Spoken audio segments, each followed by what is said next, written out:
Assalamualaikum warahmatullahi wabarakatuh. Perkenalkan, nama saya Muhammad Febri Nur Fatul Akbar. Nomor induk mahasiswa 191011402739. Izinkan saya sedikit menjelaskan tentang pemahaman saya sendiri perihal etika profesi, yang dimana tugas saya kali ini itu untuk tugas tambahan dari tugas saya kemarin yang belum selesai. Jadi izin saya sedikit menjelaskan tentang etika profesi. Jadi alangkah baiknya ketika kita hendak membahas etika profesi, kita harus tahu dulu apa sih etika dan apa itu profesi. Jadi etika itu adalah sebuah cabang filsafat yang mempelajari tentang nilai-nilai moral dan norma-norma yang berlaku dalam kehidupan manusia. Etika yang membahas mengenai apa yang baik dan buruk, benar dan salah, dan bagaimana manusia harus berperilaku dalam kehidupan sebagaimananya layaknya manusia. Nah, untuk profesi itu sendiri, profesi adalah suatu bidang pekerjaan yang memberikan pelayanan atau jasa tertentu kepada masyarakat yang membutuhkan dengan menggunakan pengetahuan dan keterampilan khusus yang diperoleh melalui pendidikan dan pelatihan yang terstandarisasi. Nah, jadi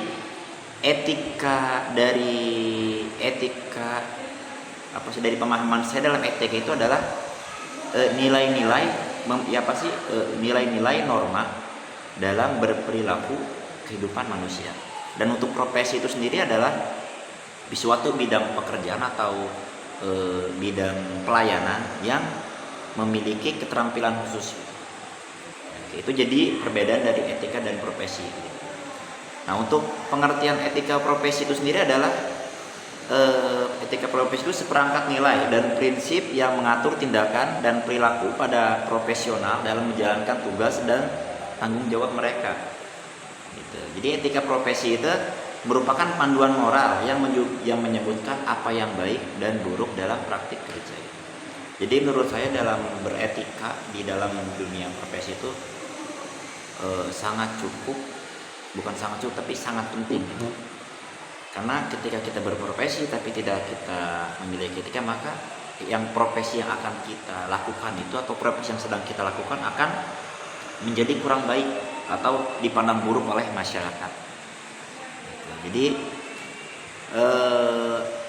di dalam etika profesi itu ada yang namanya prinsip-prinsip umum yang meliputi di dalam etika profesi itu.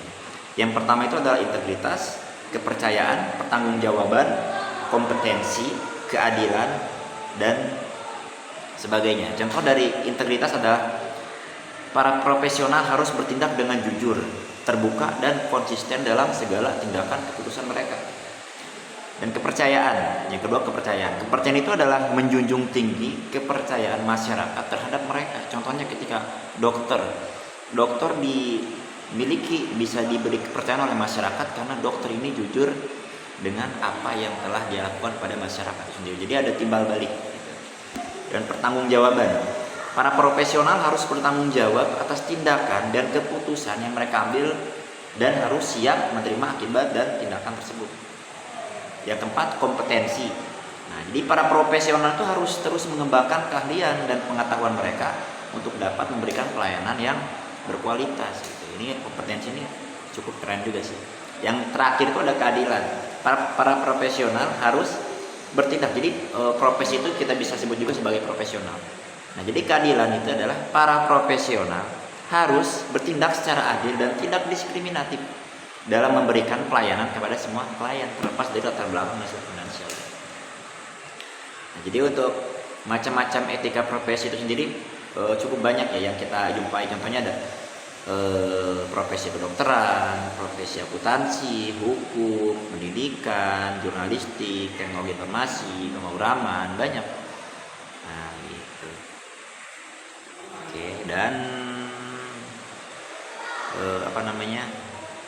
yang sering banyak pertanyaan itu adalah apa sih perbedaan profesi dan pekerjaan itu? Nah, ini sering banyak pertanyaan yang ketika Pak Iwan selaku dosen pemangku saya di mata kuliah etika profesi itu ada pertanyaan seperti ini. Apa sih perbedaan profesi dan pekerjaan? Nah, jadi profesi dan pekerjaan itu memiliki perbedaan utama dalam hal pendidikan, keterampilan, tanggung jawab, dan standar etika. Nah, jadi yang pertama itu ada perbedaan di dalam segi pendidikan dan keterampilan. Nah, profesi ini yang apa sih? Profesi ini biasanya memerlukan pendidikan formal dan pelatihan khusus yang lebih mendalam dan kompleks. Contohnya, ketika kita ingin menjadi dokter atau pengacara, seseorang harus menyelesaikan pendidikan tinggi dan menyelesaikan pelatihan lanjutan yang intensif. Nah, untuk pekerja juga dapat memang membutuhkan pendidikan sekolah menengah atau pelatihan spesifik, tetapi tidak memerlukan pendidikan formal yang intens seperti profesi. Yang kedua itu ada standar etika dan kode etik. Profesi khususnya profesional umumnya memiliki kode etik dan standar etika yang ketat yang harus diikuti oleh para praktisi. Nah, karena seorang profesi itu yang memiliki gelar profesi itu memiliki lisensi khusus dari pemerintah yang memang sudah legal, gitu, bukan ilegal lagi. Nah, sedangkan pekerja itu tidak membutuhkan lisensi khusus. Mungkin perbedaan seperti itu. Nah, itu sedikit dari perbedaan antara profesi dan pekerjaan. Nah, mungkin saya tidak bisa panjang lebar lagi, hanya itu yang saya ketahui dari etika profesi itu. Kurang lebihnya saya mohon maaf, khususnya kepada dosen saya selaku pemangku mata kuliah etika profesi Pak Iwan Nugroho. Saya ucapkan mohon maaf atas kesalahan saya kemarin dan juga atas kekeliruan saya ketika dalam kelas Bapak, atau ada kesalahan yang baik itu diucap atau yang tidak saya ucap. Saya mohon minta maaf sebesar-besarnya, dan semoga Bapak Iwan menerima mohon maaf saya. Nah, jadi mungkin itu saja dari saya. Saya Muhammad Febri Nur Fatul Akbar, NIM 191011402739. Izin pamit dan terima kasih sekali lagi pada Bapak Iwan Nugroho. Saya ucapkan assalamualaikum warahmatullahi wabarakatuh.